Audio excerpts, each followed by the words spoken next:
want that Coke. All right, we should be live, and we may have started with Chad talking about how he wants Coke. I don't know. But anyways, that being said, AFC Northcast, we're live.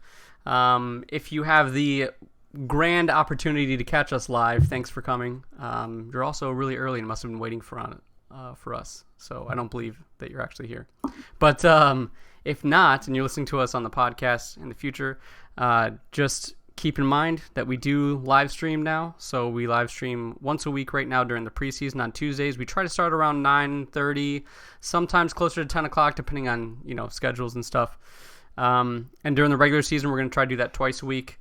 And we also might do a little bit of watch along with the games, so you can watch the games with us, catch our reactions live while we talk about it, shoot the shit, talk some shit, whatever it is. So right now we're live on Facebook, we're live on YouTube. Just look up AFC Northcast. We're also live on Twitch, twitch.tv/AFC Northcast. Also, we're probably going to be streaming some Madden on Twitch as well, so keep an eye out for that. Maybe you can play with us or against us and, embarrass yourselves a little bit. But that should be fun. Other than that, yeah, preseason football. It's about to start this week. Y'all excited? You guys ready? Correction. It has started. Well, technically, right? I guess with the Hall of Fame game, but that doesn't count. Like, Flacco didn't even play. All right, it doesn't count.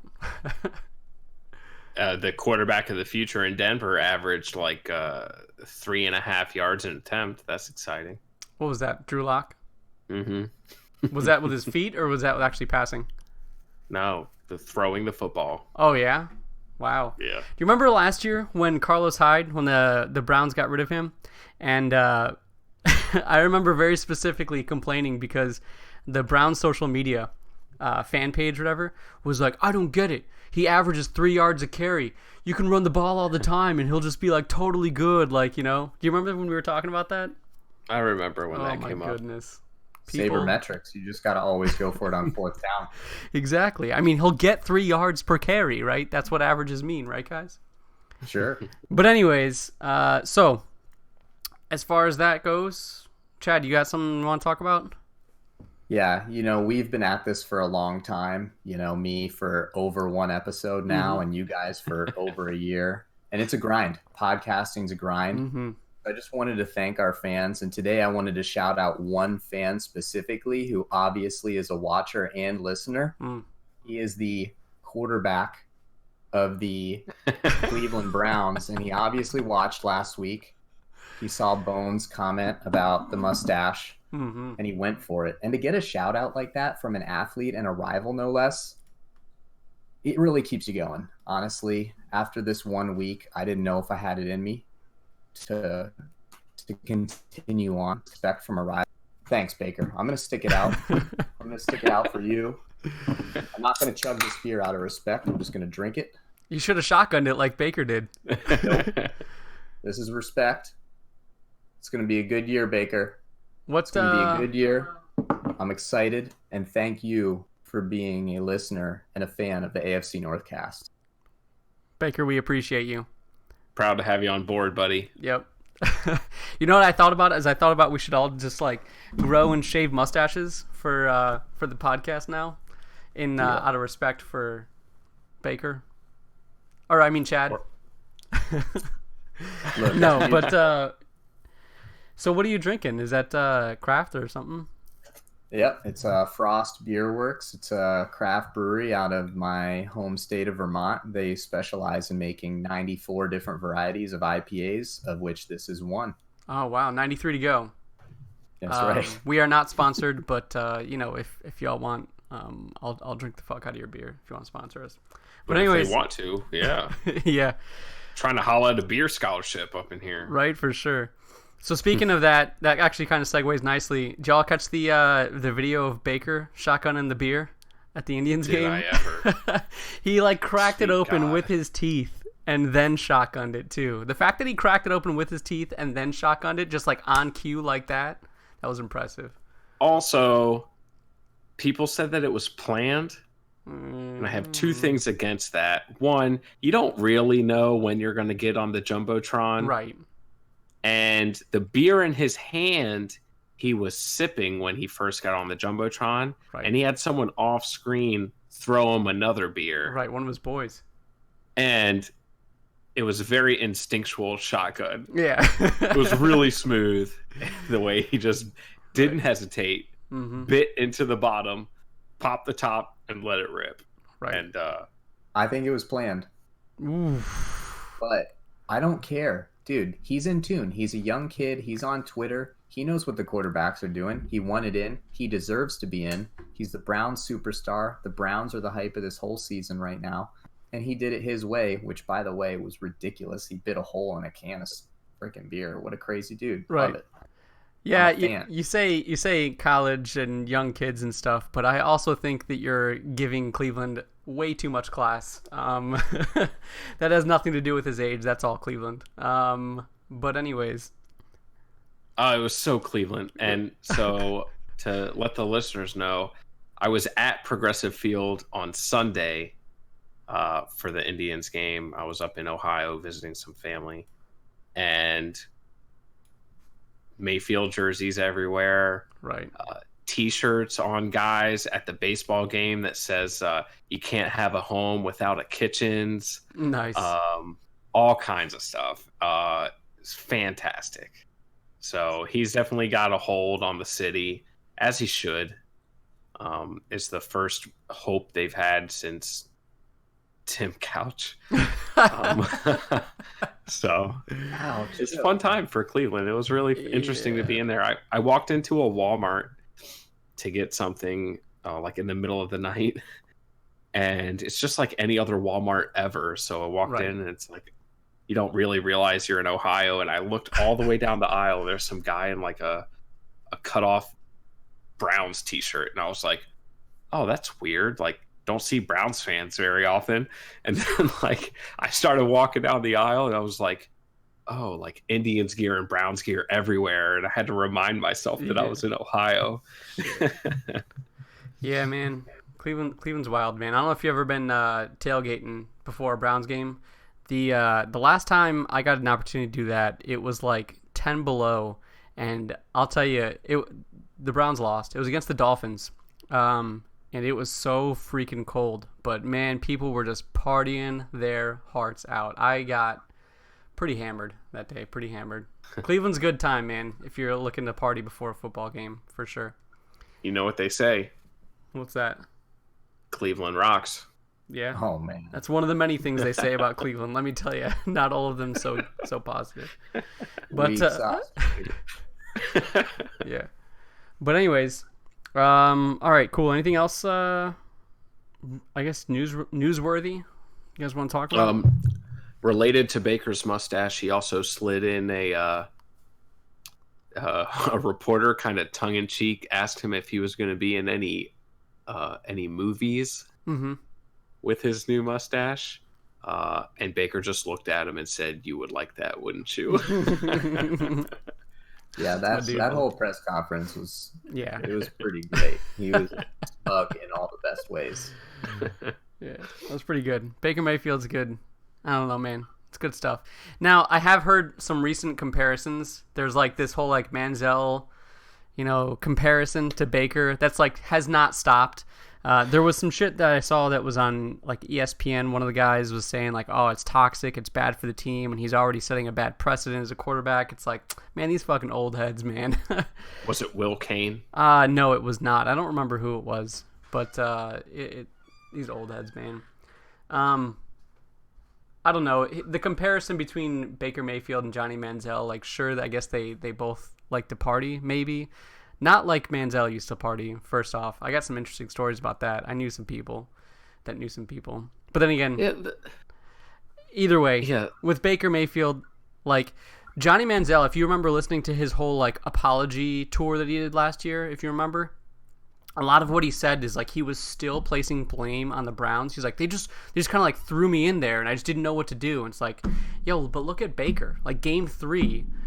just got, or what was it, Game 4? Either way, just got thrown in there when Tyrod Taylor got the concussion, and he fucking succeeded. He got the win, and he continued to do really well with the team because he put the time in, he put the study in, he put the work in, right, that Johnny Manziel didn't. So if you want to compare their out of football lives, first off, they're probably very different, more different than you think.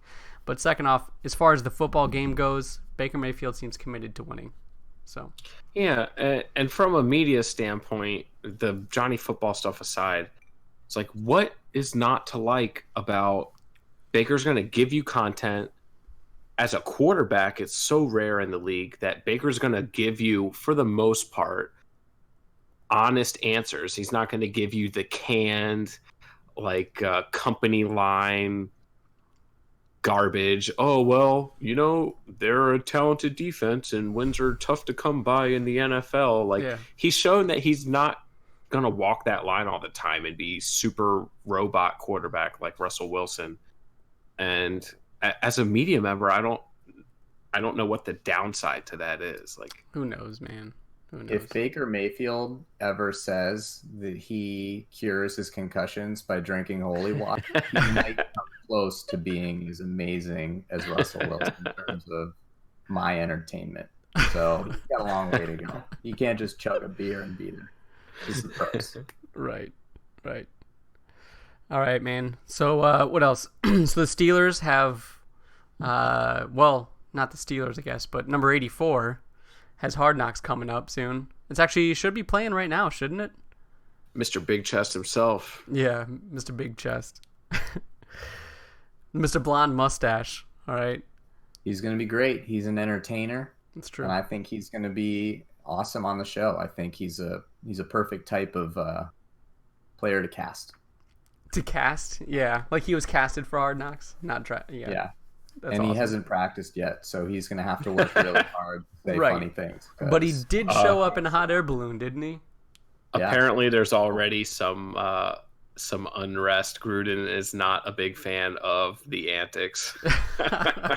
You don't say. Bro. The same dude that's all about Nathan Peterman just doesn't want Antonio Brown on his team. Tell me more. Just be careful there, Mr. Browns. All that I've been hearing lately out of the Browns hype machine is, we're not worried about OBJ's antics. He's the hardest working player on the team. He catches the ball one-handed on the jugs machine. Mer, mer, mer. Guess who's been doing that for 10 years? Antonio. I don't know, man. But is Antonio Brown married to a kicking net? I don't think that solves your problem, sir. How did OBJ arrive in training camp? I couldn't tell you. That's what's important. That's what's important. You know what we could tell you? Yeah. How Antonio Brown arrived in training camp. Right. I'm just saying, deal with the devil. Just be careful when you're making your jokes. I guess technically that also covers no party. any. I guess that also technically covers any interesting Bengals news as well, because Vontaze Burfict will be on there, and that's pretty much the only interesting Bengals news that we'll have. So moving on. LaFleur, whichever rookie head coach, Zach Taylor, has confirmed that. So AJ had surgery on the ankle, and he's going to miss multiple regular season games. Not a good start. I don't know, man. I feel for the, being on the other side of the fence now, I feel for him. I really feel for him. All 13 Bengals fans. Wow. We already have pity for other NFL teams coming from the Cleveland. Yeah, I've been down that road before, and it's tough. It's tough. So, sitting on the high and mighty throne of 7-8-1. Let me tell you, man, it's tough. Yeah. I don't know, man. We'll talk more about the regular season just before the regular season starts, I guess. But the Bengals are obviously not off to a good start already, and the schedule is not helping them either. So we'll see. No. And before we completely move on from OBJ, I've got my stat of the day, stat of the week. Playing with the great Eli Manning, Odell Beckham Jr. has 3 seasons of 1,000 receiving yards and 10 touchdowns. All players in Browns history have combined for 2 such seasons.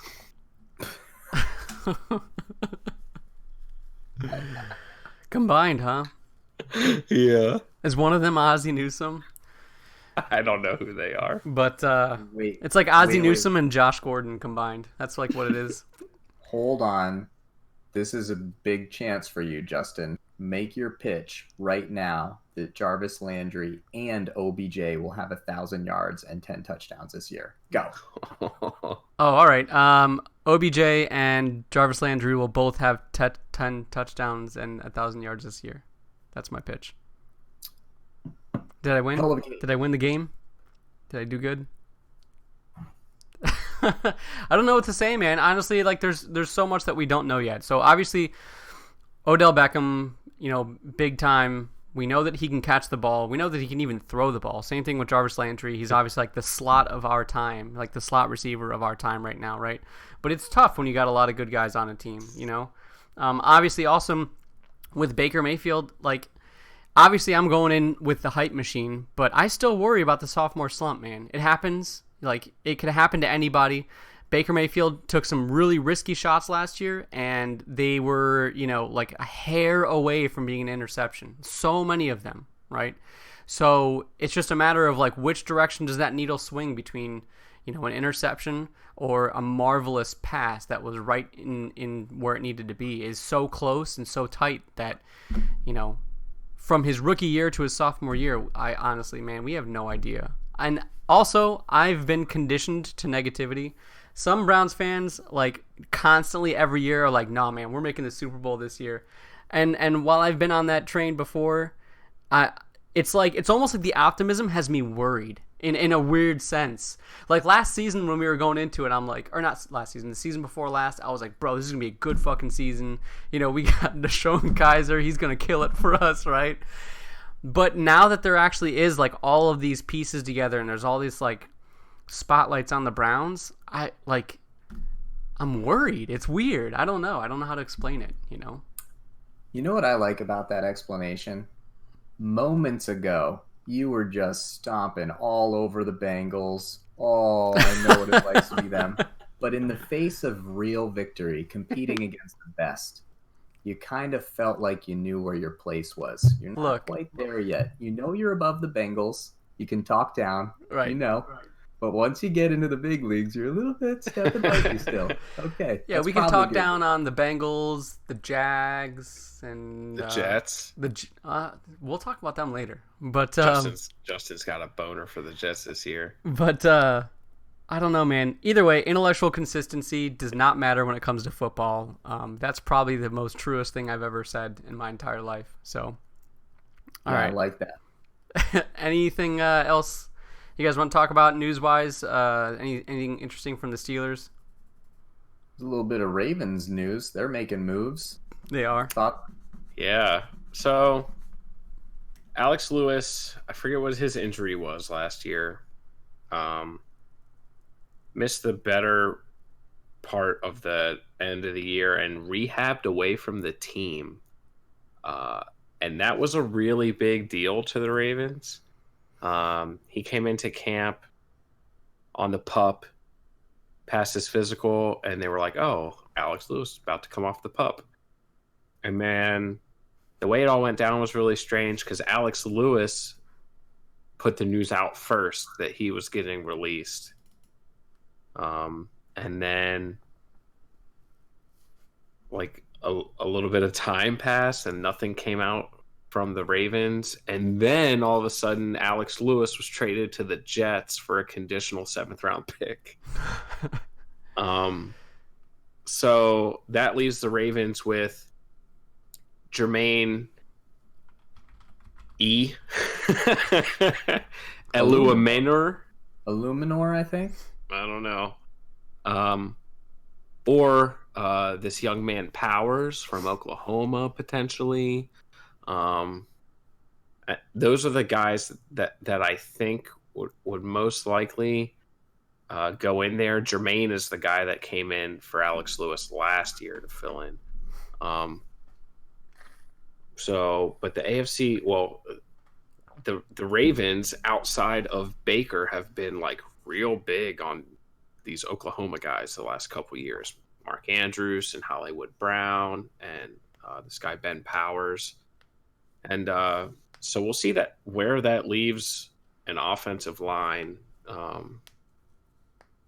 that is going to be returning some consistency. You know, they'll have Yonda back. Ronnie Stanley's going into a contract year. So that typically bodes well for player performance. So that solidifies the left side of the line. Matt Skura is going to be returning as a center, and he said he wants to cement himself as one of the top centers in the league, which is nice to say during training camp. But right. We'll see how it goes. I mean, they say that run blocking's easier than pass blocking. And the Ravens figure to probably do a little bit of run blocking. Wait. And so you don't. So hold on.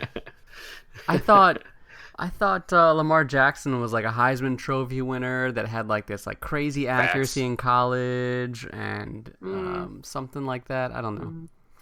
I'll tell you, when Baker was drafted, the amount of people that were like super high on Lamar Jackson in Brown's social media was astounding to me personally. But there was a lot of people that really actually wanted to pick up Lamar Jackson for Cleveland. I couldn't tell you why. Number one overall.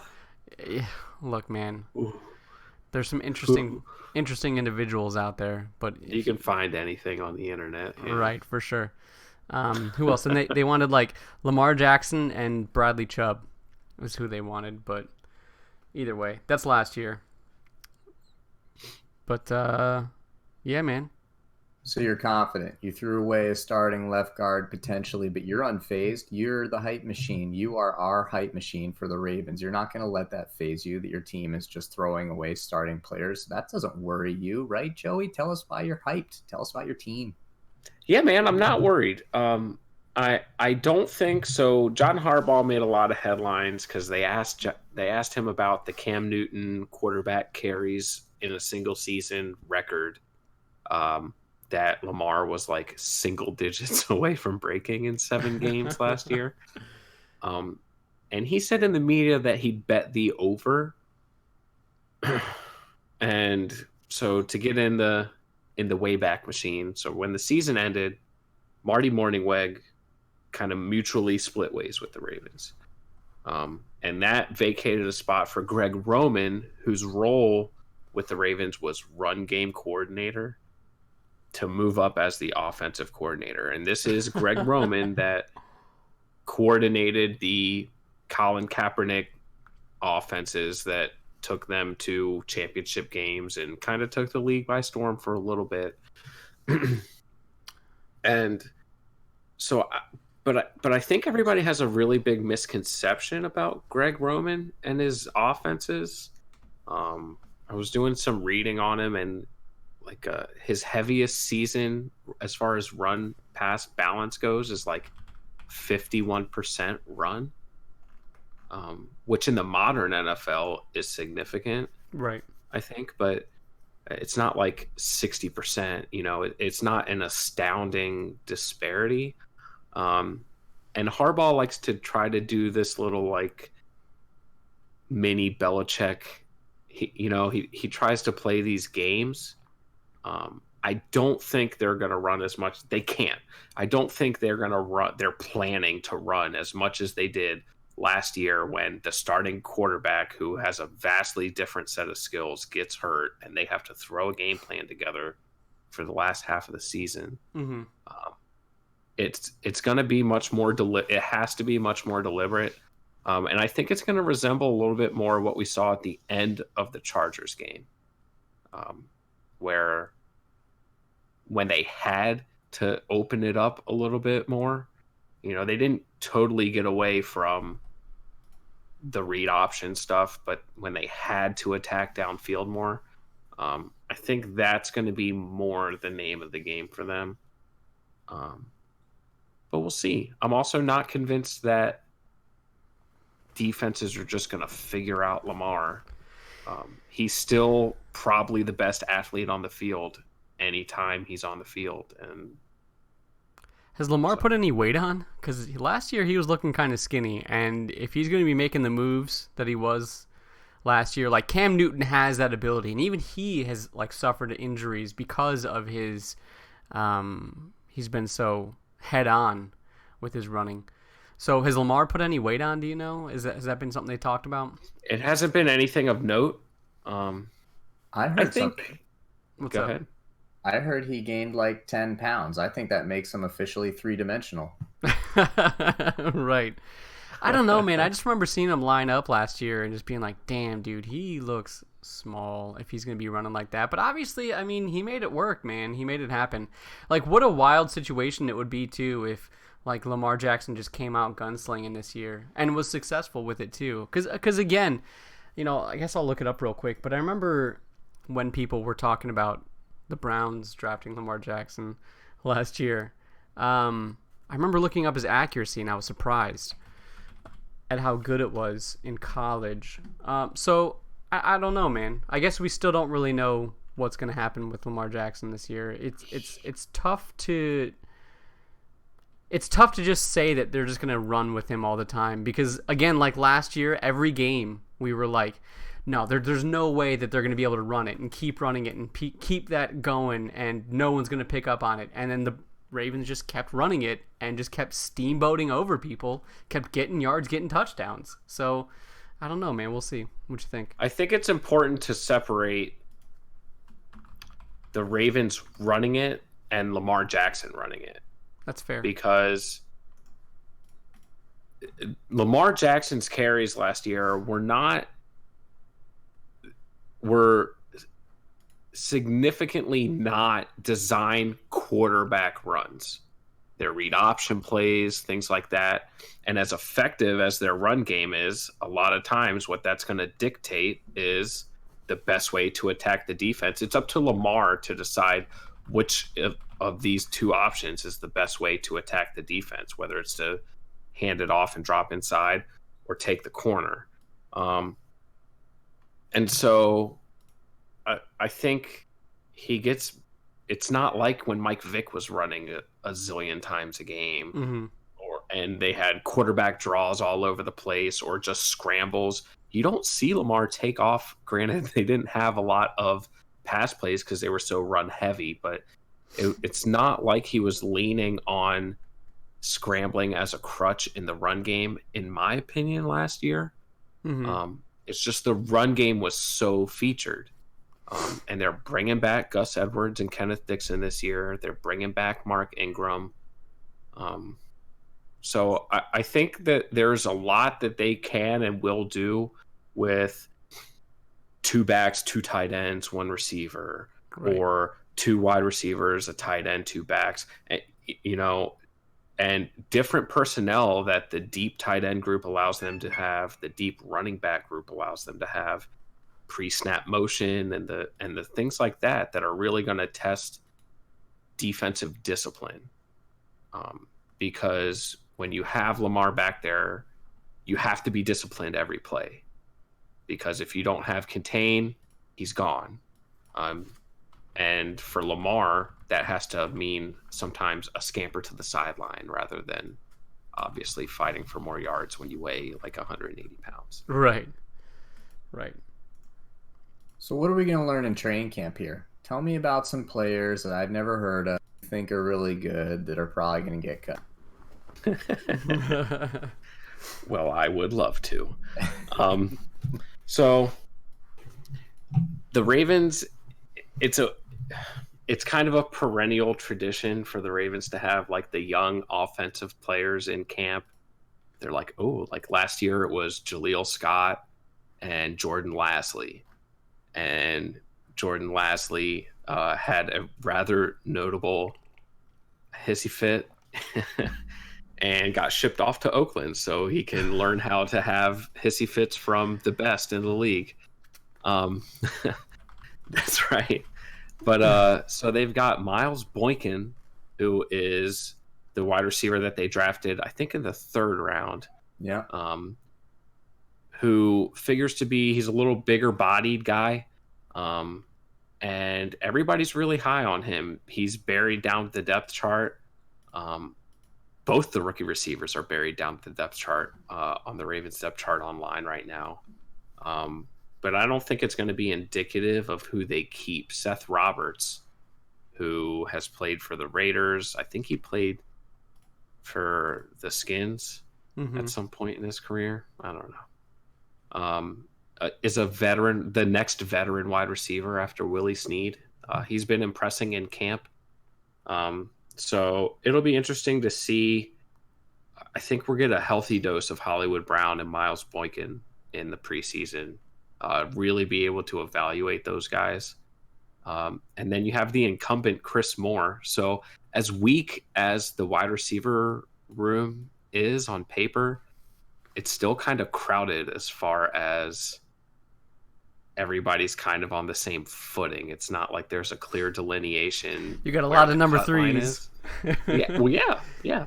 And a lot of young guys that we don't know what they're going to be. Right. But if history tells us anything, they're going to be Travis Taylors and Rashad Perrimans and Rashad Perrimans. But I still got to be hopeful. So have like a marquee touchdown for the Browns and then move on? No. and then the other offensive rookie that has some promise and is making some buzz is Justice Hill, who's the running back, and given the anticipated Ravens play calling style, may deem pretty valuable. Kenneth Dixon in his career has been a little bit injury prone. But you just go back to trying to do the roster math and figure out who's going to make the team or who you're able to hide on a practice squad or something like that. So Gus Edwards is the 1, right? Or what was the 2 behind Mark Ingram? I keep forgetting Mark Ingram. And then Kenneth Dixon. But Justice Hill is another guy who's going to get a ton of touches, and it'll be interesting to see what he does with them. So that kind of, we know what the tight ends group is on offense, and I mean that kind of rounds out the offense for the Ravens. So, but before we move off the offense, my question is Marquise Brown, right? Do you, first off, what level of confidence do you have in him as a Ravens fan, or even I guess as a Ravens fan? And then more specifically, do you think that he will be able to live in the shadow of his cousin, Antonio Brown, or do you think he'll just kind of just be another receiver, right? I outside of this podcast, I haven't heard anybody even talk about how he's after the draft. I mean, how he's Antonio Brown's cousin. So I don't think he's got a shadow really. He is coming off of some kind of fracture. Yeah. There's Liz like Frank, an actual right? proper. What's that? Liz Frank. I think it's a foot fracture. But he came back to practice this week. He hasn't been a full participant yet, but he's done some 7-on-7 stuff, and I'm hopeful for him. I think he's a rookie wide receiver, man, and he's got transcendent physical talent as far as speed goes. And so I think that gives him some value, especially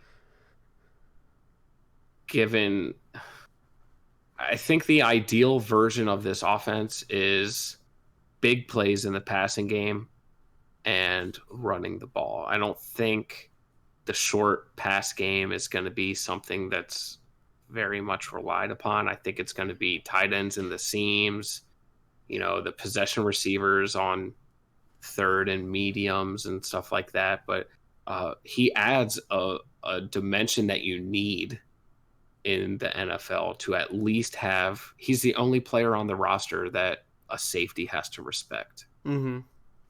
As far as a deep ball goes.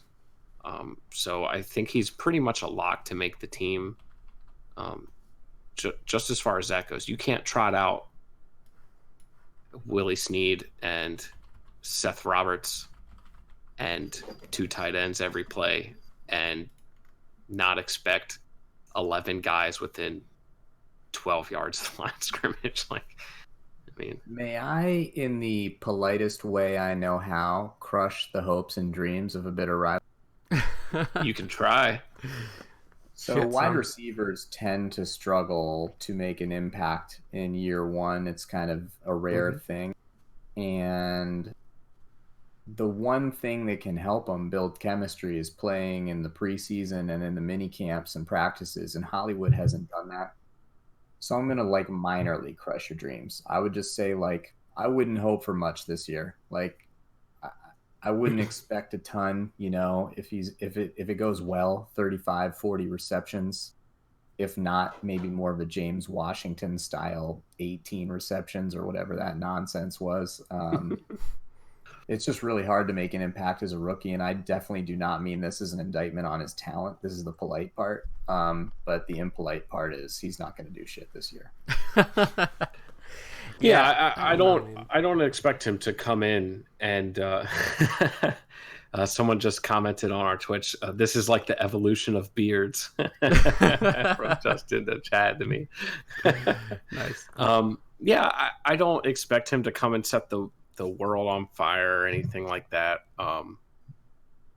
He's a fun little player, and I'm sure they'll try to work in some gadget stuff to try to take advantage of his speed and try to find inventive ways to get him open in space. But yeah, I mean, he's not going to start, at least in the beginning of the year. So yeah, I don't think I have any delusions of him being like putting up a great rookie wide receiver performance, but I have high hopes for what he can become. I do like Miles Boykin, though. Everything I say about Hollywood, opposite for Miles, because he's playing. He's playing all the practices. He's getting a ton of reps. And from what I've read, he hasn't missed a beat. He hasn't missed an opportunity to show his talent.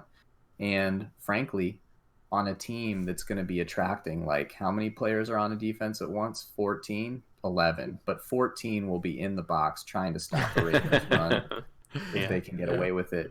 You got a guy that can catch a deep ball from Lamar already. We know it. He's doing it. So, I mean, this is a guy that could maybe sneak in, and if even without a ton of receptions, catch some touchdowns and really be an impact player for him. I wouldn't be surprised if he's actually the standout rookie on offense this year, not Hollywood. That's a good take. I respect that take. Do you think if the Ravens didn't take the Marquise in the first round of the draft, that somebody else would have picked him up in the first round? Like, do you think he was like too early of a pick? He's right in there. I mean, it was like mid to late first round. He was like mid first round. I mean, he was high on, other than the injury concern. I mean, he was pretty high on everybody's board, I think. Yeah, but he had that bump though, right?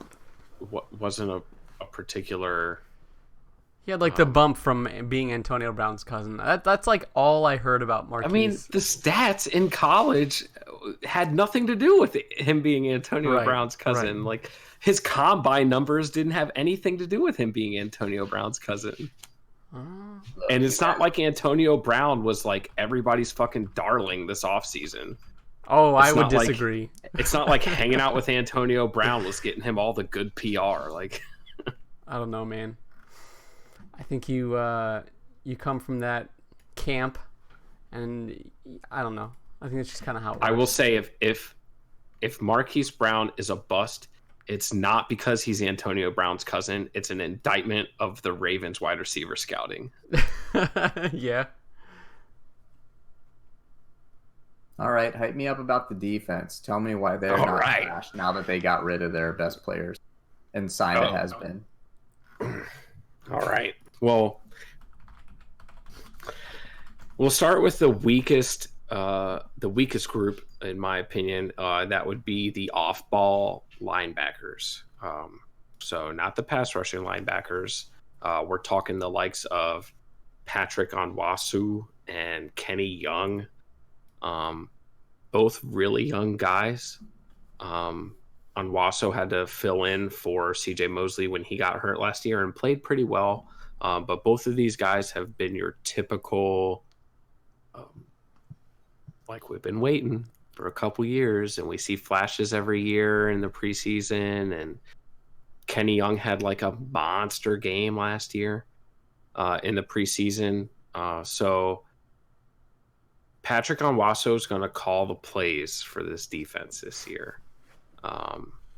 So as the middle linebacker and being one of the middle of the field guys, that's the most veteran in this system, I guess, at least as far as having Wink Martindale goes there. He's been impressing in camp. He and Kenny Young are awesome, in my opinion, athletically. It's just a matter of what kind of impact they can have on the field. And then they've got, they've got another in the line of undrafted middle linebacker guys that the Ravens constantly turn out. Chad knows the likes of Ed Hartwell and Bart Scott and those types of guys that the Ravens churn out constantly. Let me see if I can find his name. I don't know if I wrote it down or not. Chris Board is the other one that I. Board. There you go, Chris Board. So he's next behind those two guys who are pretty solidly entrenched for now. But that's not to say that apparently this is a Ravens chat. That's not to say that he's buried on the depth chart. So that's definitely the weakness of, as far as experience goes, the weakness of the defense and the least proven unit on the defense. One of the big losses this year on the D-line was Terrell Suggs. So last year it was Terrell Suggs across from Matthew Judon and Pernell McPhee most of the time, and those are going to be the guys this year. One of them is going to go over and be the Suggs guy. Suggs wasn't on the field as much last year as people are used to him being. So I don't think losing him it's a big name loss, but I don't think schematically it's a big loss. I think more locker room leadership, it's a big loss. So we'll see how that plays out. They have a depth of talent, I think, rushing the passer between Judon and they picked up Shane Ray, Pernell McPhee. Tim Williams is a young guy that's been coming on recently. He made some plays in the regular season last year. And then they have another, I think he's a second-year linebacker from UCLA, just like Kenny Young, named Jalen Ferguson, who figures to be in kind of the pass rush rotation. So rather than for years, Suggs was holding it down on the edge, rushing the quarterback, it's going to be much more rotation a la like what we saw from the Eagles the last couple years, where keeping guys fresh and just letting guys kind of pin their ears back some. So who should I be watching in training camp? I mean, Judon, they're probably out, and some of these guys. Who's going to be winning a position, winning some of those rotation spots? You got to convince me to watch some Ravens preseason, or else I'm just going to make shit up for the next few weeks. I think Shane Ray is going to really make a push to get in the front of that rotation. He's kind of a reclamation project. He was drafted out of Mizzou by the Broncos a couple years ago. I think he was like a first or second round draft pick. Really, really highly touted player in college, and just never really developed in Denver. He's been looking good in training camp. It's hard to say before we see any snaps from anybody, but he's definitely a guy to watch in the preseason. Shane Ray. All right. Write it down. There's a linebacker on the Ravens named Matthew Thomas. Have you ever heard of him? I have. He came from the Steelers. Yeah, he was known. He got cut, but he was known for, I think it was during a preseason game. It's not important, the details of this story or the facts. except for this. There was like a kickoff.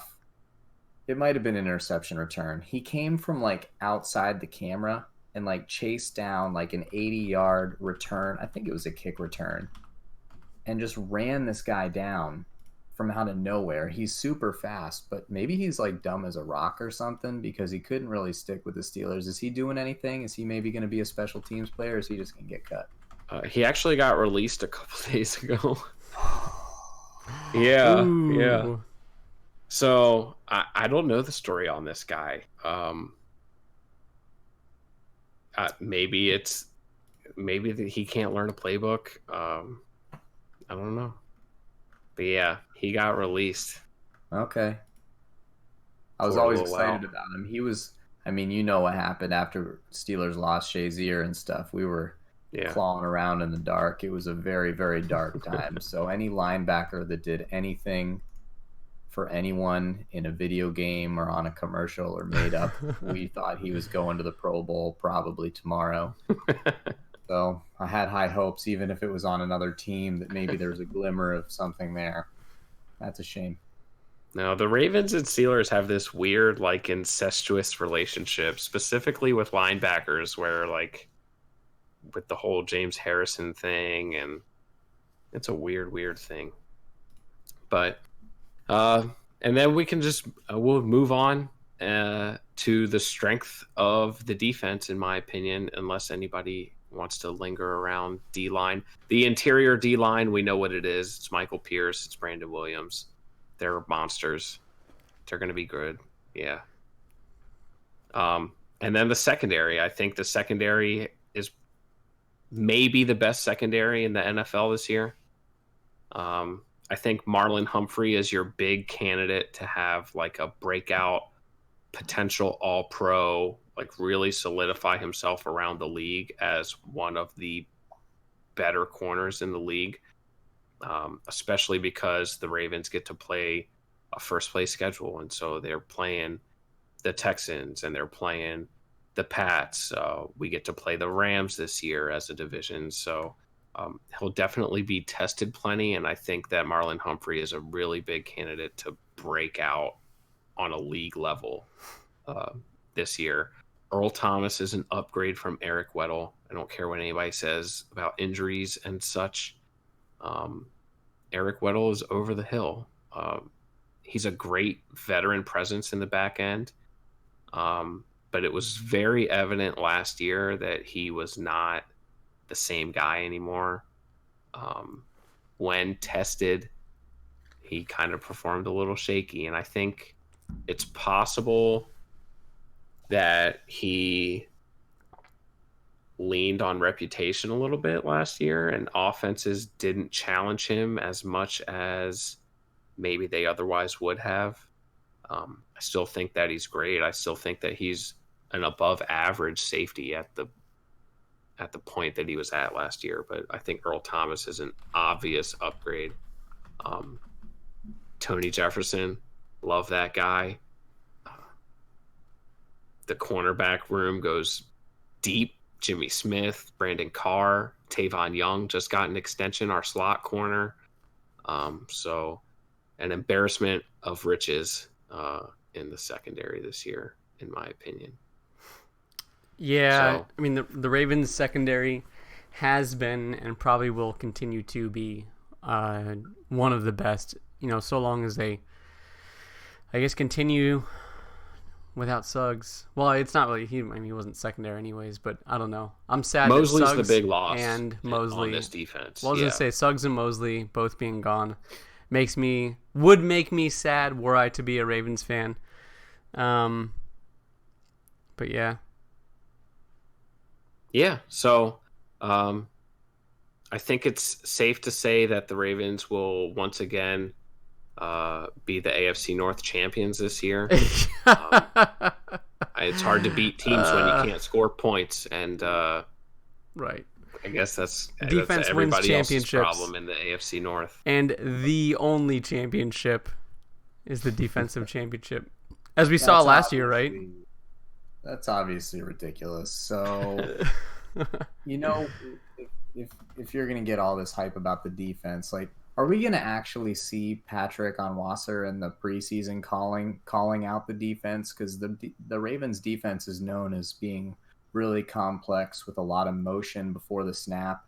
You obviously have to call the defense out really early or do a lot of really savvy things during that play clock to get it done. Do you think that they're going to be able to be as sophisticated as a defense?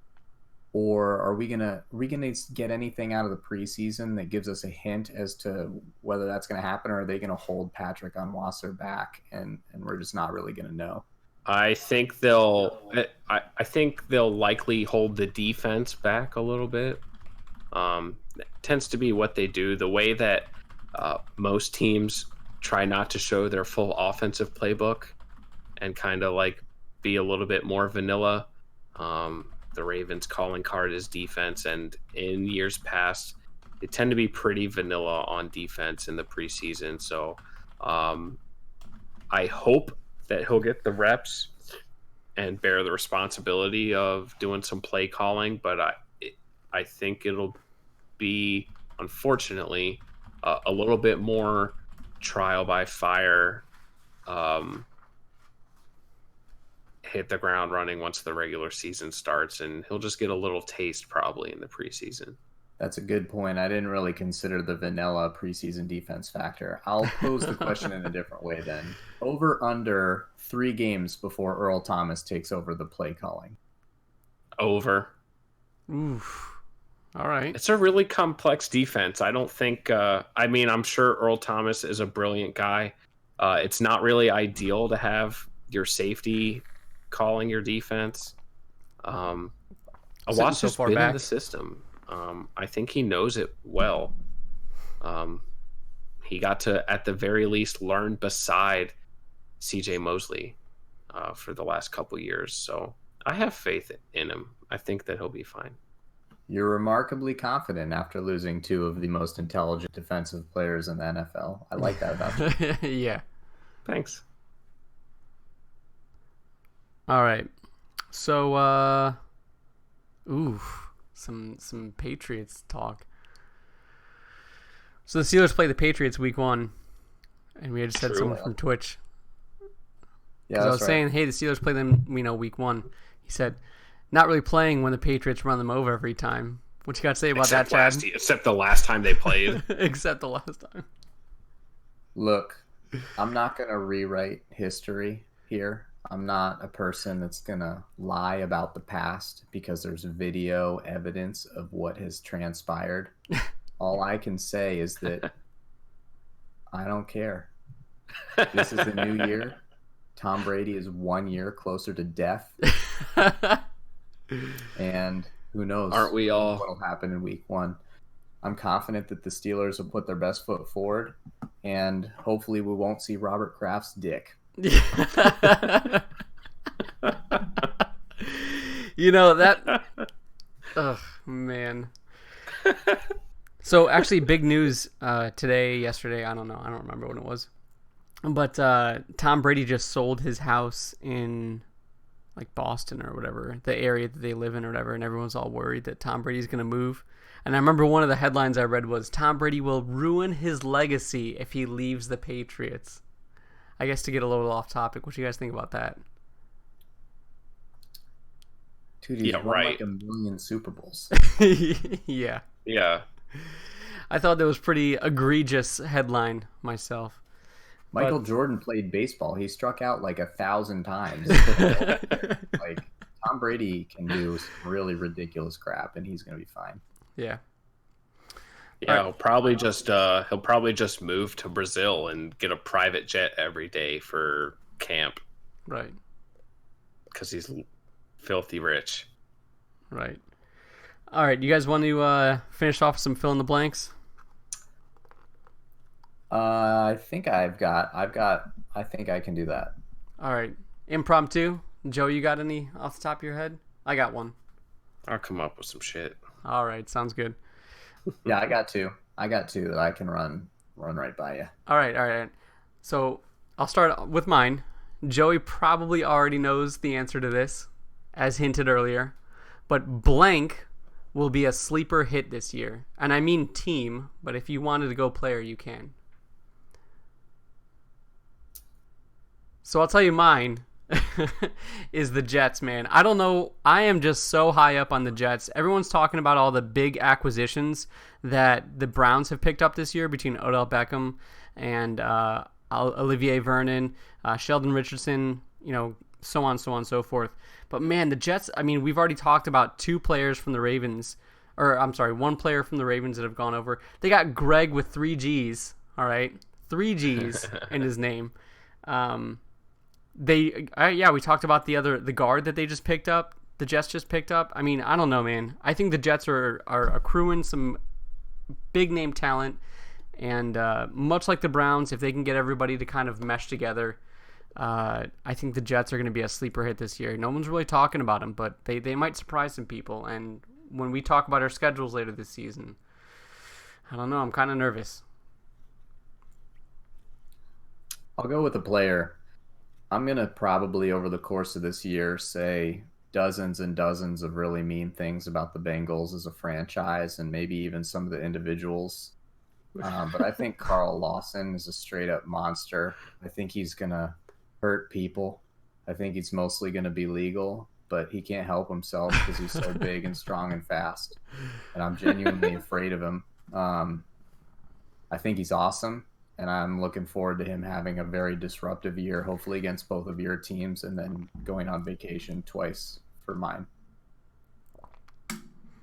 He's a defensive lineman, by the way, for those of you listening that don't know or care. From our comprehensive Bengals coverage over the last year. Yeah, right. My sleeper pick is the Jacksonville Jaguars. They took a step back defensively, kind of inexplicably last year. I think they bounced back for that. Jalen Ramsey's on the warpath for a new contract, so it's reasonable to think that he's going to perform very well again. And Nick Foles is an upgrade to Blake Bortles, no matter how you cut it. So if the Jacksonville defense can stay off the field a little bit more, I think they can return to form and challenge the Colts and Texans for the top of that division. Man, so I will say Colts and Texans, man, that's tough. Especially with how high I was on the Texans last year and the one position that I said that they needed to pick up on, they picked up on in the draft. The Colts, Andrew Luck, I don't even know what the fuck happened with that. I don't even know what to call him. I just want to call him a goofball. I think that's apt. Yeah. It's just appropriate. But, we'll see, I guess. We'll see. Which one of those teams is the most recent to appear in an AFC championship game? Yeah. Jagging off. I knew you wanted to say it, Joey. Yeah, we were jagging off, but I don't know, man. We'll see. I hope so. I don't know. I like their new uniforms. Do they have new ones again? No, the ones from last year. Oh, yeah, they're pretty tight. Yeah. All right. Anyone else who's got to fill in the blank? I can go if you need a minute there, Joey. All right, this is another one from current events. You guys can take it as you will. When pressed to explain why he fought with Cam Hayward during a training camp practice, Alejandro Villanueva cited a disagreement over the ending of blank. Game of Thrones. Is that what it really was Game of Thrones? That's my guess, but it seems reasonable. They were talking about Game of Thrones last year on Hard Knocks.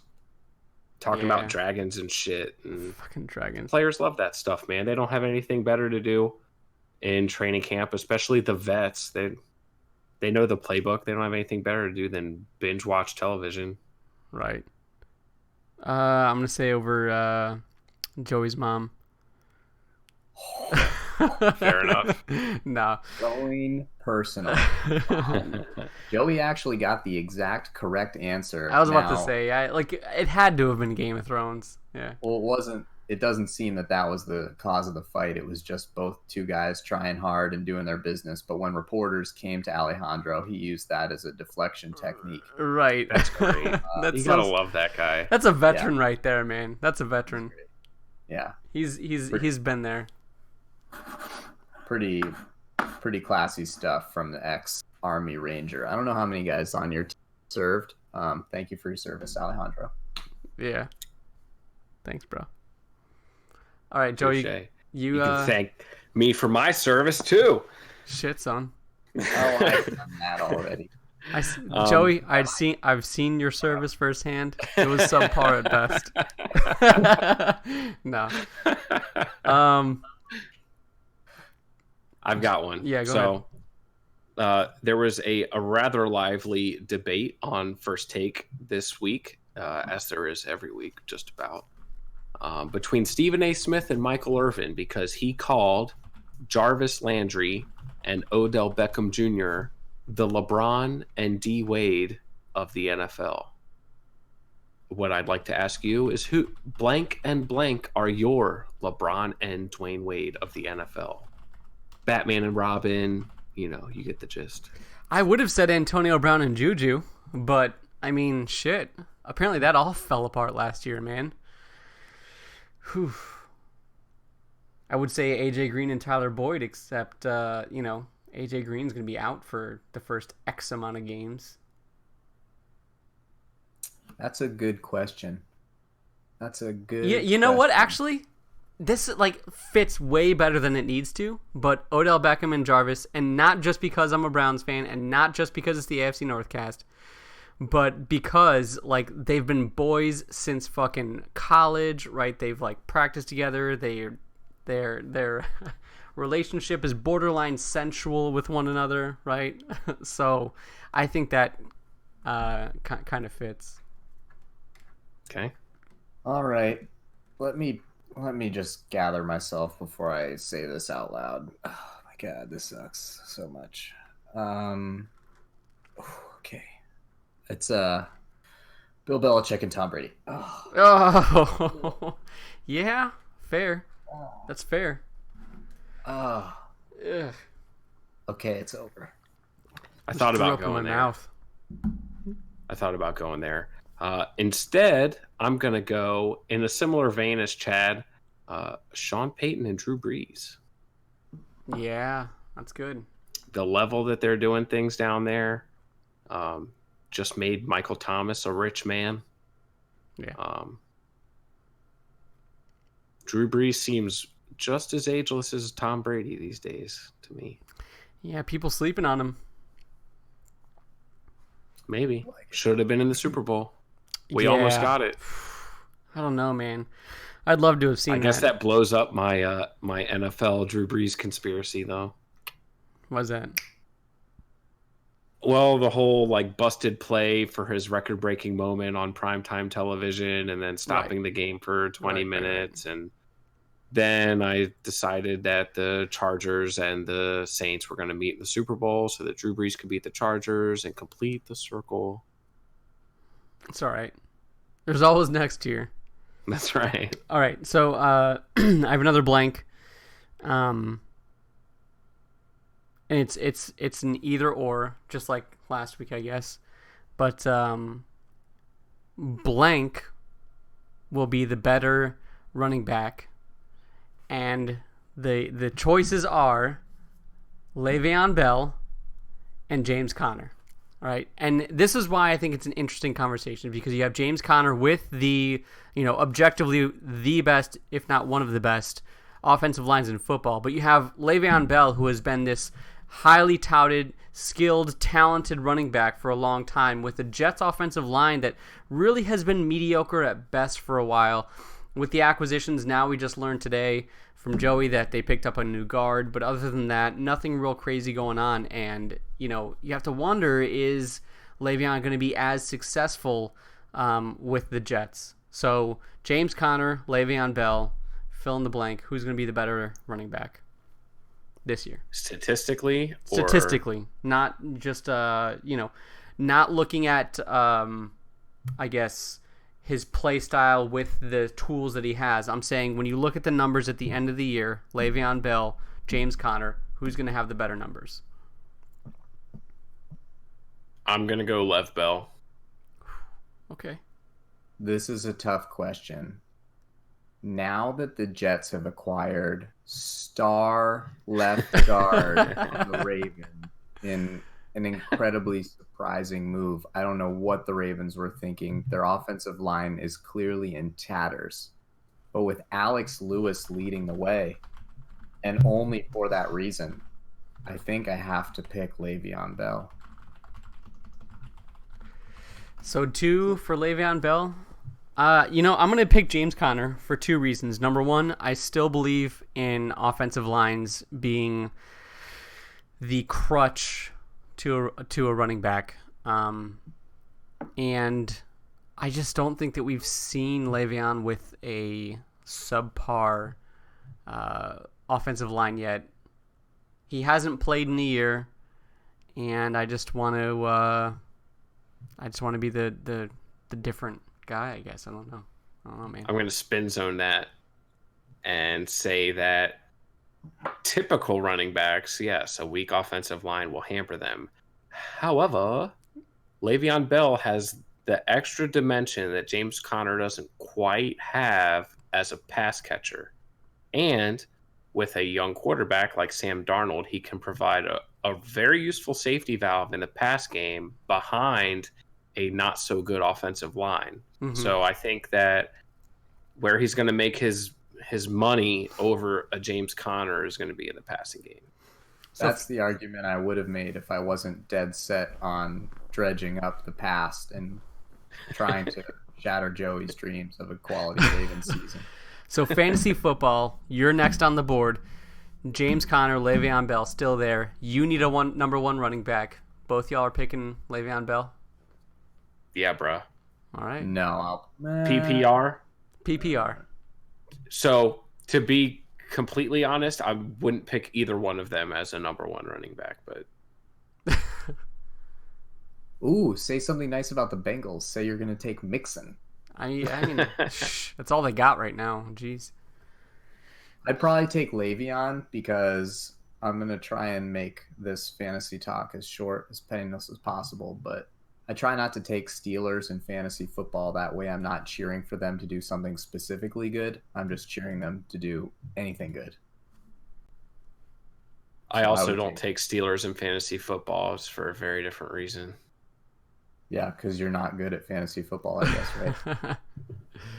Because I don't want to root for the Steelers. Nice. Y'all got any other fill in the blanks? I can do one. This will be a challenge almost directly at Joey because it's about his team, so he probably should know the answer. I'd prefer to do something funny from current events, but I don't have any more. Nothing else funny happened this week. Yeah, pretty boring week. Very boring week. Did you see the debates? They sucked. Mm-hmm. Sucked. I did. Anyway, the Ravens have won blank preseason games in a row. A lot. It's a lot. They win. They go 4-0 in the preseason. A lot. Do they? I'm going to say 13. That's my guess. I mean, so the number has to be either really small or really big for it to be noteworthy, right? I would not be above 0. The answer to this question. Joy if that were the answer. I don't know. I'm thinking that I'm trying to remember who they played last year without looking it up in the preseason, and I can't tell you. I don't think they went 4-0 last year though. It doesn't matter who they play because it's all backups, and they normally play the Redskins and the Panthers, and who else? The Falcons. I'm gonna say 8. I don't know. That's just the number that's coming to mind. They play a lot. Both good guesses. Joey nailed it. 13. Woo! They've won 13 straight. Exactly 13. For all of our gambling listeners out there, pick the Ravens this week. Take the Ravens money line. Right. All right, cool. Joe, you got one or no? No. I'll just use this opportunity to bash on my head coach a little bit. Just as far as his personality goes, he is a member of the noted ultra competitive Harbaugh family, and I do believe that the Ravens preseason record reflects that. I think it's like his little way of like trying to flex and be 4-0 when it's a little bit easier to be 4-0. Remember the last time the Browns went 4-0?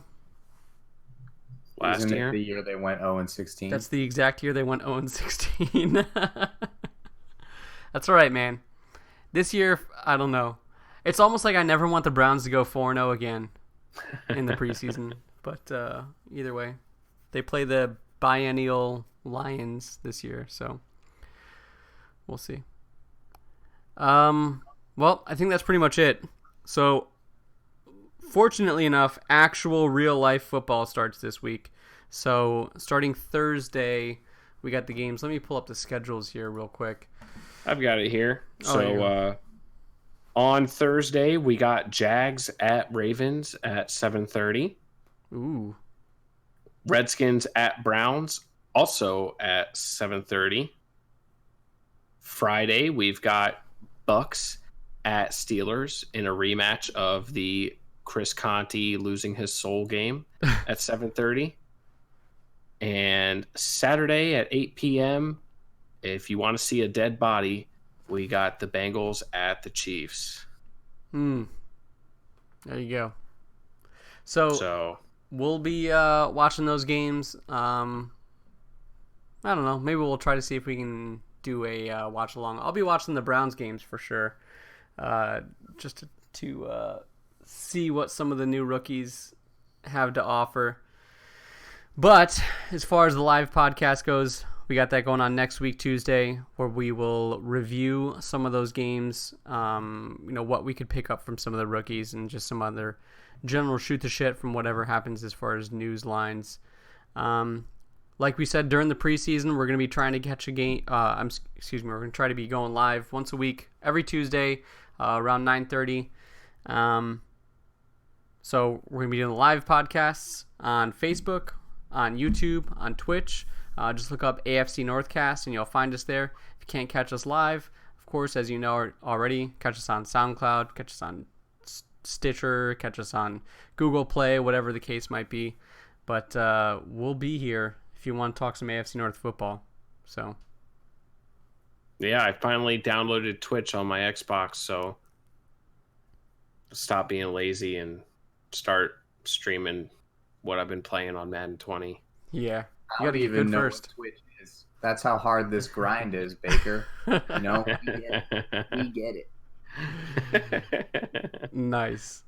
So I think that we should all come with just mustaches. What do you think, Joey? When's the last time you've had just a mustache? Never. You didn't do the underway stash? No. No, I did. I monkey grew tail? the beard, and then I did the monkey tail. That's right. Perhaps a facial hair playoff wager is in order to consider for next week's podcast.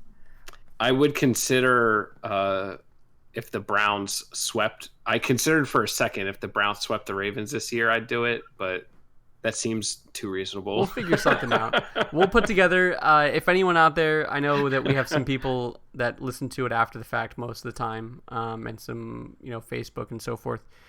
If anyone out there wants to, comment on what they think we should wager as far as for some sort of facial hair, let us know. We'll put it into consideration. It'll be fun times, but we'll come up with a good friendly wager.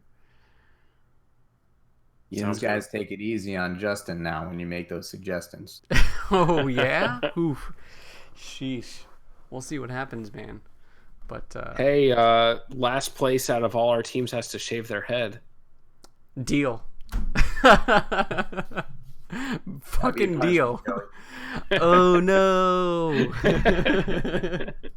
Maybe he's just predicting the future, Justin. I'll call it another Saturday. But anyways, yeah, right. All right, sounds good. Well, thanks for everybody who stopped by. Thanks for listening to us after the fact, even if you couldn't catch us live. If you can't catch us live, give it a shot. It's fun. Interact with us. Talk to us while we're doing the podcast, and we can shoot the shit and have some fun talking about football. We've also got the Pigskin Pick'ems coming up this year. Just like we had last year, we'll have more information as far as dates coming up on that sooner than later for when you can register for it. See if you can beat me this year, because I won last year amongst, what was it, like 8 or 9 people or something? I don't remember. And then we also might do a fantasy football if we can get enough people in. So, yeah, man. Come hang out. Catch us live. If not, whatever. I don't care. Yeah, come catch us live or don't. Baker. What's that? I said I care about Baker. We have a bond. Right, the mustache bond. I don't know how it happened. The mustache It's bond. All right, take it easy, everybody. Laters.